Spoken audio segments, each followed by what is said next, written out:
President Moon Jae-in makes his first ever visit to a Samsung plant and pledges to make non-memory semiconductors a future growth engine for Korea. President Moon's comments come as Samsung Electronics' operating profit plunges by a whopping 60% in the first quarter amid waning demand for its memory chips. Korea's main opposition Liberty Korea Party continues its protest, threatening to boycott all parliamentary proceedings. This after lawmakers give fast-track status to several controversial bills after days of heated confrontations. And Japanese Emperor Akihito steps down from the throne, becoming the first Japanese monarch to abdicate in more than 2 centuries. NEWSCENTER begins now.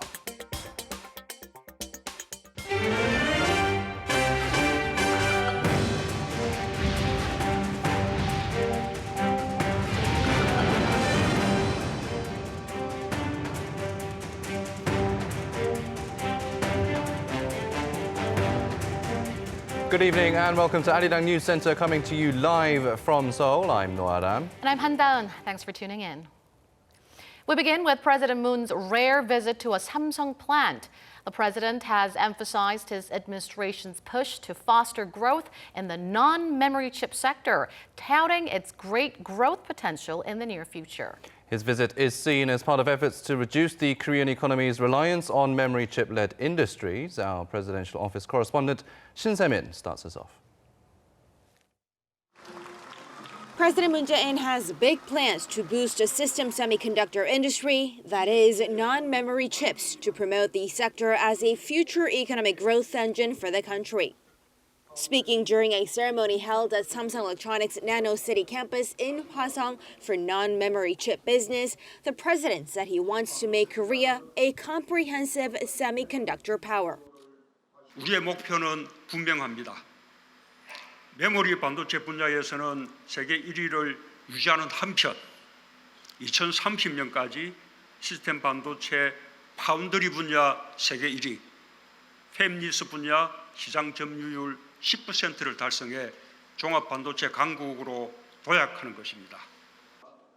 Fabless firms are companies which design microchips but contract out their production rather than owning their own factories.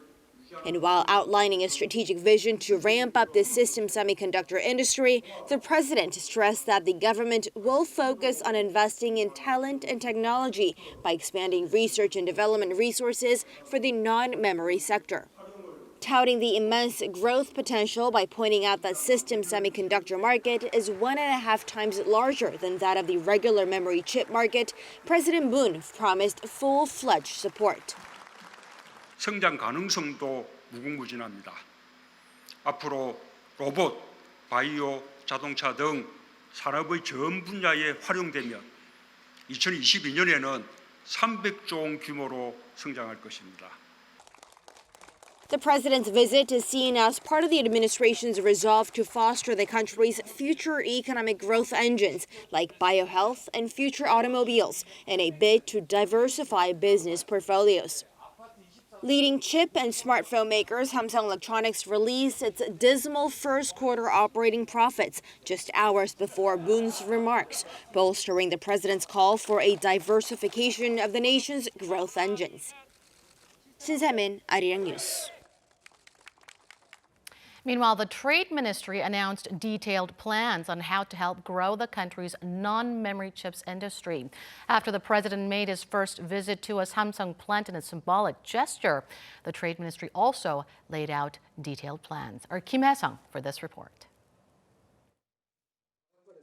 The government has created a detailed plan to build the non-memory chip industry and become a global semiconductor powerhouse by 2030, with an emphasis on 5 key areas.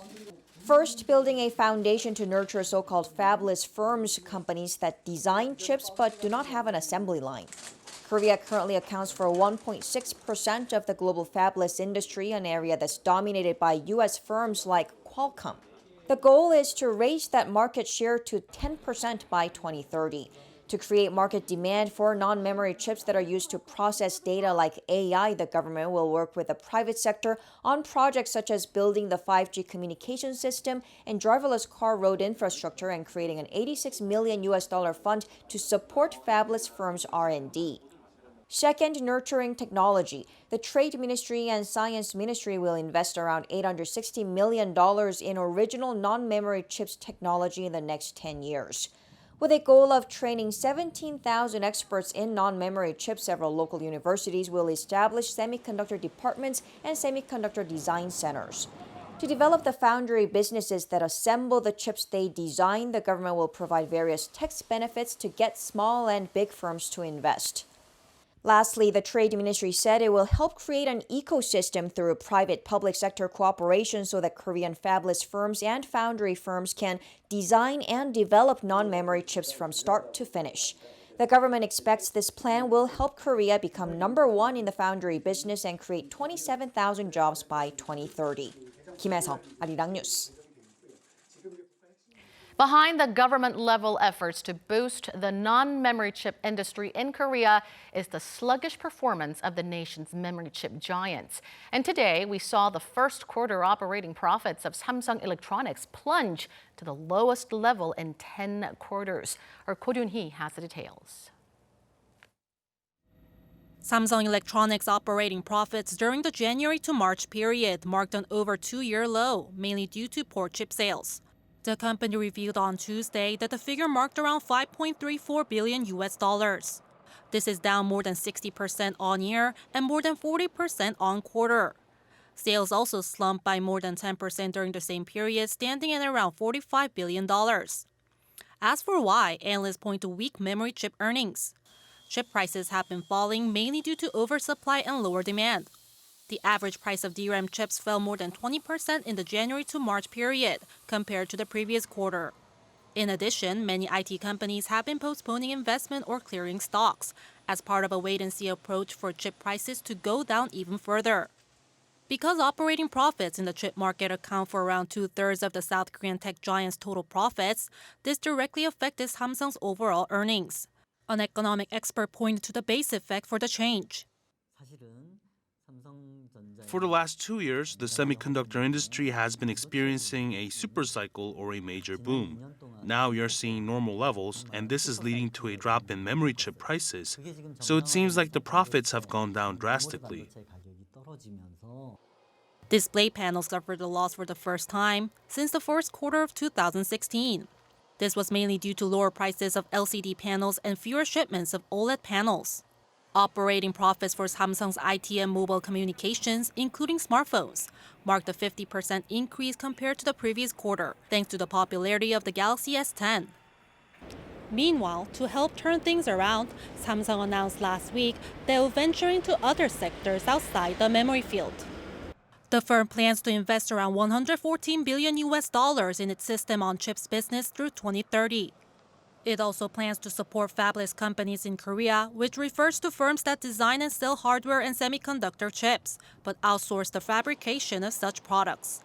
Ko Ryun-hee, Arirang News. Profits at LG Electronics were also down in the first quarter by almost 19% from a year earlier. LG said Tuesday that it recorded $12.8 billion in revenue and profits of $771 million. Compared to the quarter before, that was a decline in revenue of around 5%, but an increase in profit of almost 11-fold. LG posted record sales of home appliances, including air purifiers, but losses for its mobile communications and home entertainment businesses. South Korea's industrial output went up slightly in March from a month earlier. Statistics Korea says this is a result of a base effect from February's triple down. Our Kim Da-mi tells us more. The three main indicators of industrial activity all increased last month in a so-called triple rebound. For the month of March, industrial output across all sectors in South Korea edged up 1.1% compared to the previous month. Statistics Korea said on Tuesday that the on-month increase is mainly due to increased production of semiconductors, which ticked up 3.6% last month. The agency said the increased exports of semiconductors came from the introduction of new high-capacity smartphone models. Retail sales also jumped 3.3% from a month earlier. Fine dust pollution led to strong sales of domestic appliances like air purifiers and steam closets. Sales growth in machinery and transport equipment also led to a 10% spike in facility investment. However, the agency also noted that the triple rebound also comes from such poor performances from the previous month. In addition, overall industrial output actually fell by 0.7% on-year in the month of March. Meanwhile, South Korean companies' business outlook for April has improved slightly compared to the month before. According to the Bank of Korea on Tuesday, the business survey index for all industries recorded 74 in April, up a single point on month. The BOK said business sentiment among electronics manufacturers fell, but oil refining companies and petrochemical companies showed better sentiment on rising global oil prices. However, as the figure still remaining below 100, there are more pessimists than optimists. Kim Da-mi, Arirang News. A new joint task force of top officials from the government and financial institutions has announced concrete plans for President Moon's vision of innovative finance. In their first meeting today, the heads of major financial groups and banks set a goal of lending and investing a total of around $193 billion US. From the banks, around $86 billion over the next 3 years, and from investment groups, $107 billion in the next 5 years. Financial Services Commission Chairman Choi Jong-gu, who leads the task force, said innovative finance requires cooperation from the private sector, and considering the state of the economy, it's important to make the shift now. President Moon Jae-in says recent data show improvements in terms of employment, largely, he says, thanks to government policies. Take a listen. 아직 고용 상황이 완전히 회복된 것은 아니지만 적어도 고용 시장 안에서는 적정 임금을 보장하고 고용 안전망을 강화하는 정부 정책 기조가 성과를 거두고 있습니다. 성과를 내는 정책은 정책대로 자신감을 가지고 꾸준히 밀고 나가고 미흡한 부분은 더욱 속도를 내서 보완해야 할 것입니다. President Moon expressed concerns over the declining number of jobs in the manufacturing and retail industries, which has led to unstable employment among people in their 40s. He also noted that technological advancements and the aging population are isolating many people from the labour market, calling on the government to strengthen job security and the social safety net. He said these issues make the supplementary budget all the more necessary and called for more cooperation from the National Assembly so the budget can be used to get rid of blind spots in the labour market. Key reform bills have been given fast-track status after days of heated confrontations, but it's still going to be a struggle to get anything else done in Parliament due to objections from the main opposition party. Kim Min-ji reports. Key reform bills have been fast-tracked after 2 special parliamentary committees gave their approval. Those include one on electoral reform to boost proportional representation, and another to establish a body to investigate corruption among high-ranking public officials. But there was fierce resistance from the main opposition Liberty Korea party. Parliament was in chaos for days, with rival parties getting into physical confrontations. The ruling Democratic Party called on the main opposition to return to the negotiating table. We will hold frank discussions with the opposition to settle on a way forward. The Liberty Korea Party must also end its violence and work on bills related to people's livelihoods. The fast-track deal was reached between the ruling party, who want the investigation unit as part of the government's anti-corruption drive, and the minor parties who want to revise the election law for next year's general elections. The fast-track designation prevents bills without bipartisan support from being stuck in limbo, automatically putting them up for a vote after 330 days at maximum. A vote can happen sooner, but that would require major compromises. The Liberty Korea Party has pledged to continue resisting what it calls the tyranny of the leftists, saying election law is always being revised on bipartisan agreement. This could put a stack of pending bills on hold. We must block this leftist dictatorship and work to create a country of prosperity and freedom for future generations to enjoy. An internal feud within the minor Paramita party has also worsened after the party leadership forcibly replaced 2 of its committee members to keep the fast-track move from falling through. That's triggered a serious backlash from its members, raising concerns of a party split. Please understand the choice was made to keep a promise to the people. I will promise to communicate better. What's more, getting the votes for electoral reform could prove difficult. The bill would have a greater number of lawmakers elected by proportional representation, but would keep the number of seats in the parliament the same. That means some lawmakers, regardless of party, would risk seeing their districts merged with others or abolished, and so they might vote against it. Although the dust has settled for now, the National Assembly's image has been tainted by the sight of lawmakers getting into fiscal scuffles and filing complaints against each other. The key now will be how the parties mend their ties and start negotiations. Kim Min-ji, Arirang News. 7 North Korean defectors, including a 9-year-old girl, are being held captive in China with a possibility of being sent back to the north. According to Justice for North Korea, an NGO working for human rights in the north, the defectors crossed the Amnok River on the border between North Korea and China earlier this month. The mother of the 9-year-old girl visited South Korea's foreign ministry on Monday to ask for help in dealing with the Chinese government. The ministry said it is aware of the situation and has taken appropriate measures. But it added that it cannot disclose further details due to the safety of the defectors and for diplomatic reasons. Talks between the United States and North Korea have stalled for a while now, and comments from Secretary of State Mike Pompeo suggest Washington is willing to let it stay that way until the conditions are right to make substantial progress. Our Kim Yo-sun has more. U.S. Secretary of State Mike Pompeo has commented on a possible third North Korea-U.S. summit, explaining it will be held when necessary conditions are created to make a big step forward. Speaking with the American political newspaper The Hill for its Newsmaker series, Pompeo said he couldn't specify the timing of a third meeting. However, he reaffirmed that Washington hopes to create the conditions so that if President Trump and North Korea's Kim Jong-un get together, they can make substantial progress. Pompeo also said progress was made in Hanoi, where the talks between the 2 leaders ended prematurely with no agreement. He explained that the 2 sides came to a deeper understanding of their respective range of freedom, as well as the path to take going forward. While explaining that resolving the North's nuclear issue is a difficult challenge, Pompeo stressed that continued economic pressure on the regime would eventually bring another opportunity to unlock and get North Korea to denuclearize.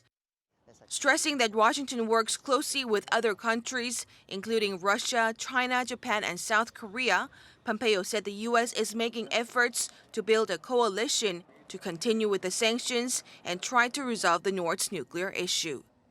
Kim Yo-sun, Arirang News.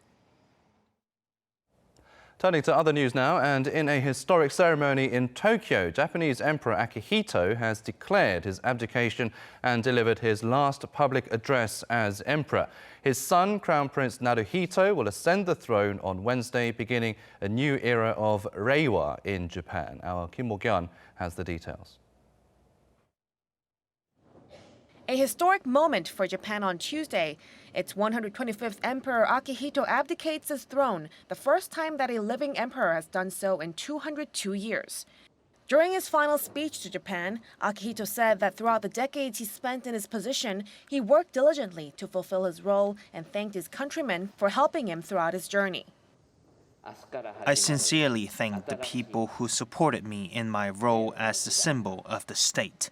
I, along with the emperors, sincerely wish for the Reiwa era to be a stable and fruitful one, and I pray with all my heart for peace and happiness for all the people in Japan and around the world. Tuesday's abdication ceremony comes some 3 years after Akihito first mentioned his desire to step down from his position due to health reasons. Many Japanese citizens sympathized with the emperor's decision to abdicate, possibly because he was loved by many due to his caring concern for people suffering from disease and disaster. Soon after his statement in 2016, Japan's Diet enacted a bill that made his abdication possible. Since March 12, Akihito has been holding a range of rituals to report his abdication to his ancestors. The final leg of the ritual began in the early hours of Tuesday. A few hours ago, a state ceremony kicked off, attended by some 300 people, including his successor Naruhito and top Japanese officials. Prime Minister Shinzo Abe gave a speech in gratitude of the emperor's 30 years of service. On this day, as I reflect back on the many years that have passed, I reaffirm my deep reverence and gratitude to Your Majesty. While keeping in our mind the way Your Majesty has lived, we the people of Japan are determined to live tomorrow with hope and pride. On May 1st, Japan will officially embrace its new era of Reiwa. As the clock ticks towards midnight, a huge countdown event will be held in Tokyo's Shibuya district to welcome in the new era. The state enthronement ceremony will start at 10:30 a.m. local time on Wednesday, with Crown Prince Naruhito set to inherit the three sacred treasures of Japan, the sword, the mirror, and the jewel, in his first ritual as emperor. Meanwhile, voices demanding the imperial system to be abolished have been raised in the streets of Japan. Various civic groups have begun protests in Tokyo from Tuesday evening, with some scheduled for Wednesday. Protesters are demanding that Akihito's abdication should bring the end of the system of hereditary emperors. Kim Mo-gyan, Arirang News. Prime Minister Seongnagwon embarked on an 11-day official visit to the Middle East and South America today. He will first meet Kuwait's prime minister to strengthen bilateral relations. He'll then meet the president of Colombia before heading to Ecuador, where he'll also meet the president. He is also scheduled to attend the opening ceremony of a Hyundai Motor auto plant while in Ecuador. Some 71 heads of public and private firms are accompanying the prime minister. The only traditional garden left in Seoul, Seongnagwon, has been opened to the public for the first time. Since it was created some 200 years ago, the garden was off limits to the public and was often referred to as a sacred garden. Our Lee Min-sun was there.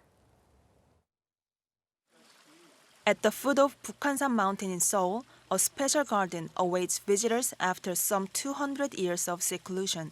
Seongnagwon Garden, which means enjoying the beauty of nature outside the city, is the only traditional garden remaining in Seoul. The garden makes the most of its natural features, such as its bedrocks and stream, with minimal human interference.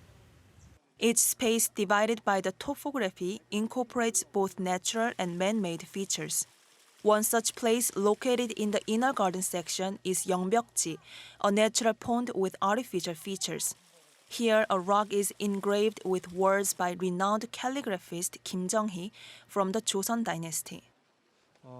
The traditional garden's main characteristic is that the human aspects are in harmony with nature, not trying to overcome or change nature, but rather being embraced by it. As the garden is one of the rare places in Seoul that still has well-preserved scenery, it was designated as National Scenic Place. Since the designation as cultural heritage, the government has made efforts to restore the garden to its original appearance. The Seoul Metropolitan Government and the Korea Furniture Museum, which manages the garden, have opened the place to the public until June to share the value of the only traditional garden left in Seoul. The government is making final restoration plans, and when that work is completed, the garden will open to the public again, this time fully. Lee Min-sun, Arirang News. The long restoration work on South Korea's oldest and biggest stone pagoda, Biruksaji Seoktap, is finally complete. After 20 years of painstaking effort, the National Research Institute of Cultural Heritage is officially revealing the pagoda in Iksan, Jeollabuk-do province to the public. In 1999, the National Institute concluded that the country's treasure number 11 was in serious need of restoration as the structure was unstable. The repairs started in 2001, and the dismantlement of the pagoda alone took nearly 10 years, making it the country's longest restoration work for a single cultural heritage item. South Korea is aiming to become one of the leading players of the 5G industry, and it's already made a head start in employing smart manufacturing solutions using the technology to remotely control machinery on other continents. Here's Arirang's IT correspondent Oh Soo-young for more on our special series on 5G technology. A 40-ton excavator at a construction site in Germany can be controlled from over 8,500 kilometers away in the South Korean city of Incheon. Earlier this month, Korean construction giant Doosan became the first firm in the world to remotely control machines on the other side of the planet. Running on-site operations through live video streaming, 3D machine guidance, and real-time diagnostics doesn't just save time and money, but also enables remote handling in dangerous situations, such as the disposal of toxic materials. A human worker can step in when necessary, remotely and efficiently handle multiple machines at once. Smart factory solutions are one of the main sectors of application for the 5G wireless network, with data speed reaching 20 times faster than LTE and near zero lag time of 1 millisecond. It's expected to breathe life into the manufacturing sector, which makes up 1/3 of Korea's GDP. According to the Startup Ministry, nearly 8,000 firms last year with smart factory solutions saw productivity increase by 30%, while reducing the number of faulty items by 44%. The number of on-site accidents also fell by 22%. This local firm in Central Seoul has been developing smart displays and glasses based on augmented reality. Real-time data feeds through the lenses, providing guidance throughout the factory with crucial details such as inventory levels or instructions you have to follow. New employees without much field experience can easily and safely carry out their tasks. Often in factories, workers have their hands full with tools, but with the smart glasses on, they don't need to hold on to any safety manuals, checklists, or phones to refer to as they work. The smart glass is part of SK Telecom's 5G factory solution, which also incorporates autonomous mobile robots and AI monitoring cameras into the production line. The government plans to roll out smart factory systems across 30,000 local companies by 2022. Yoon, Arirang News. Recent data from the government show South Korea spends the most amount of money on research and development in proportion to its GDP compared to any other country. R&D spending in terms of GDP came to 4.55%. Based on OECD figures from 2017, it beat the previous leader, Israel. The government has decided to invest $35 billion over the next 5 years to expand the current health insurance system. The Health Ministry says it will work to raise what is known as disability-adjusted life years to 75 by the year 2023. The disability-adjusted life year is a measure to show how many years people are expected to live healthy lives without disease, illness or disabilities. The government will also look to expand the health insurance coverage rate to 70%.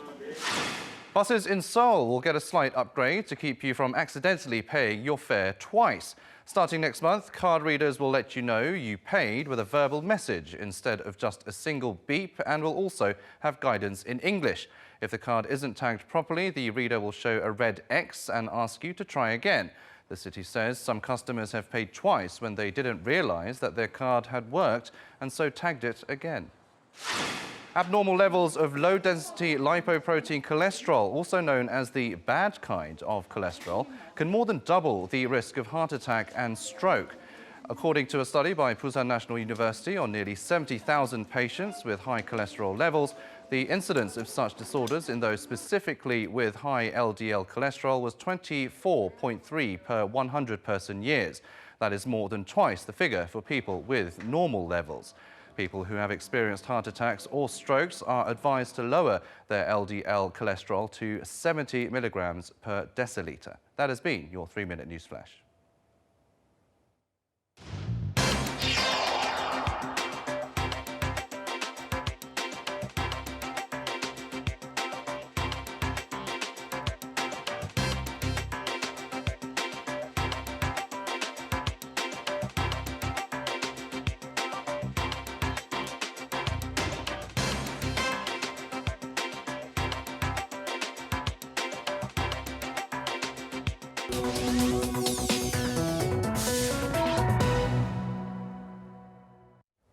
It is now time to take a look at some of the digital media content available on Arirang's various social media platforms. And today we have another episode of Unni News, where our Gyung takes a closer look at the top social and economic trends.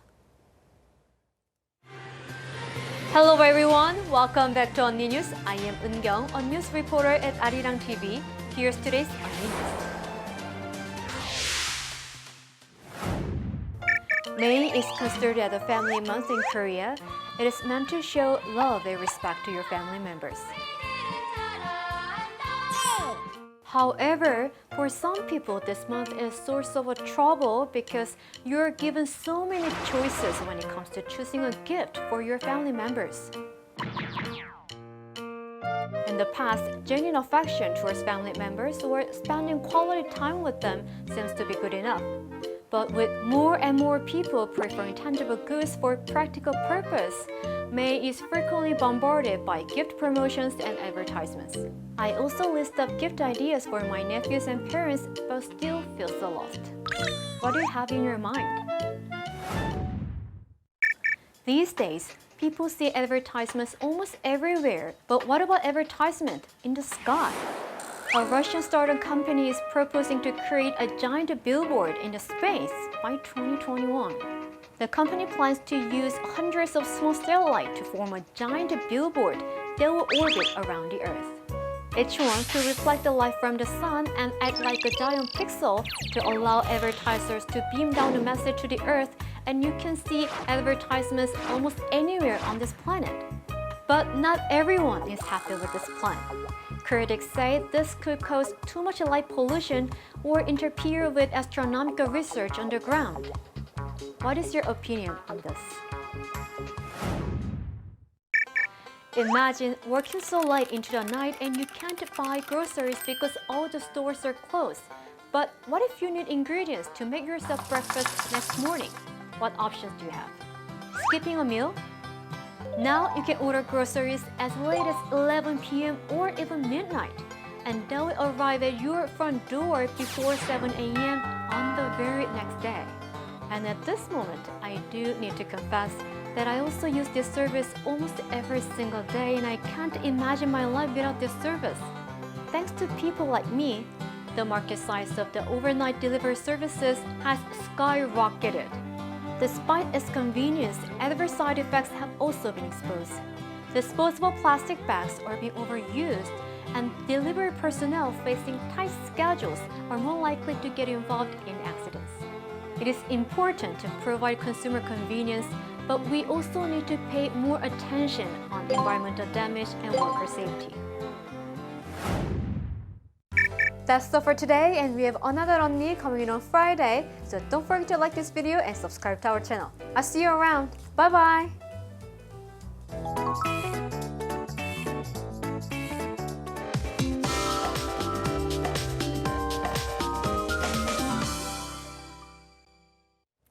Temperatures recovered back to their seasonal averages today. That's right. The weather was very pleasant, and to see if it will stay that way, let's turn to our Michelle Park at the Weather Center. Michelle, what's the latest?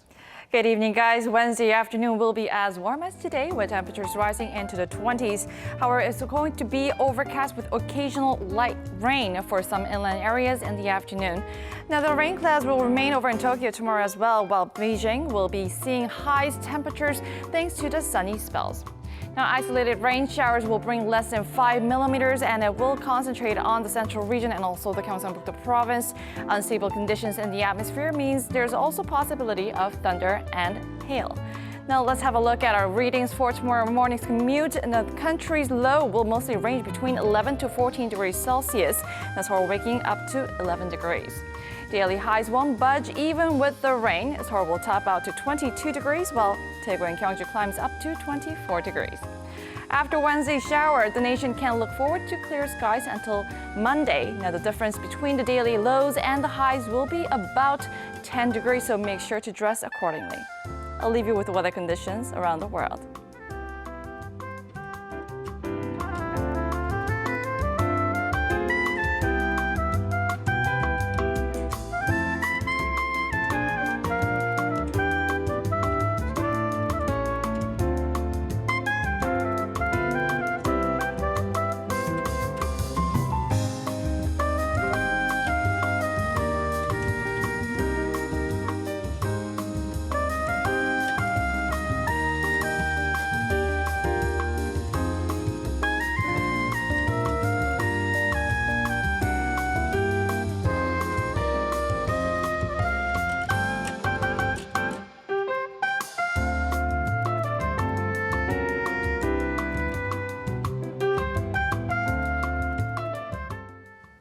Well, that will wrap it up for this edition of Arirang News. Thank you, as always, for watching. News in depth coming up next.